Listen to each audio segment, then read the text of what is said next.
And then the triple header on New Year's Day, the marquee, clearly the granddaddy of them all, right here in the Rose Bowl. What is the key in your estimation between Ohio State and Oregon?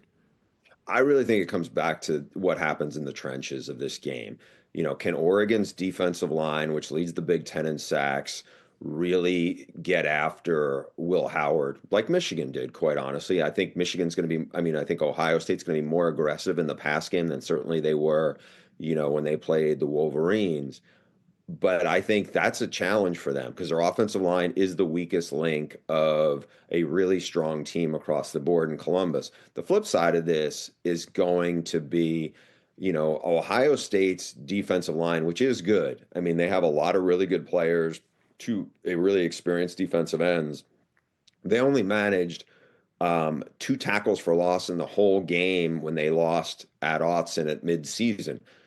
No sacks and two tackles for losses. I mean, that was a really rough night. Ohio State's defensive front has to be a lot more disruptive getting after Dylan Gabriel, or else I don't think he's going to pick them apart and easily, but they're really good. They don't have big receivers, but they have really quick athletic receivers, and they have good running backs, and they have a good scheme. So Dylan Gabriel's the quarterback that I have the most confidence in of anybody left in this playoff field. He's played in a lot of big games and played well. And like I said, they have good receivers. If Ohio State's defensive line doesn't show up in a big way, Buckeyes are going to struggle again. Is Ryan Day's job on the line? Or does No, the result matter? Does the result matter? The manner in which they would play if they do get bounced by the top seed in this tournament? Right no, now? I think the only way Ryan Day wouldn't be the coach at Ohio State is if Ryan Day doesn't want to be the coach at Ohio State anymore. I just think that, this is a team. You saw what they did against Tennessee. They blew Tennessee off the field. I mean, it wasn't even close. And he's won a ton of games. I know he has had a Michigan problem, but beyond that, and I think that who are you going to get if you're Ohio State and have you convinced that, oh yeah, he's going to do better than this guy, what he's done there?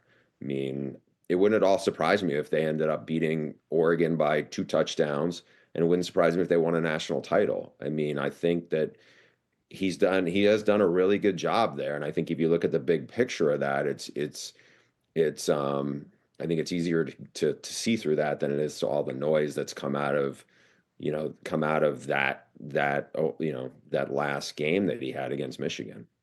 How do you see Notre Dame, Georgia playing out, Bruce? I think they're really similar, Rich. They're two good defensive teams, don't have great receivers, running quarterbacks now because now you got Gunnar Stockton in there as opposed to Carson Beck for Georgia.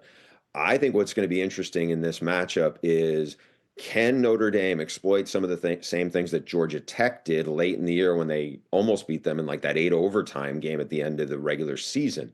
What's telling there is Georgia Tech had a really smart game plan. Their offensive coordinator, before he was the offensive coordinator at Georgia Tech, spent 3 years at Georgia. He knew that team inside and out and that system inside and out. His quarterback, Haynes King, is a good running quarterback. Riley Leonard, Notre Dame's quarterback, is a really, really good running quarterback. He is strong. He is tough. He can run. And I think the advantage Notre Dame has that Georgia Tech didn't have is they have Jeremiah Love, who's an explosive running back. He's more talented than anybody Georgia Tech had as the second piece of that quarterback run game. Georgia, like a lot of teams, their kryptonite has been really mobile quarterbacks. And a bunch of guys, you could look even the Kentucky game, as bad as Kentucky is, Brock Vandegrift ran the ball actually really well. 70 rushing yards if you take away all the sack yards against them when they gave Georgia a good game. I do think Notre Dame with Riley Leonard in the run game can take advantage of some stuff. I would not at all be surprised if Notre Dame got its biggest postseason win in like 30 years against Georgia tomorrow. Wow, so you would peg.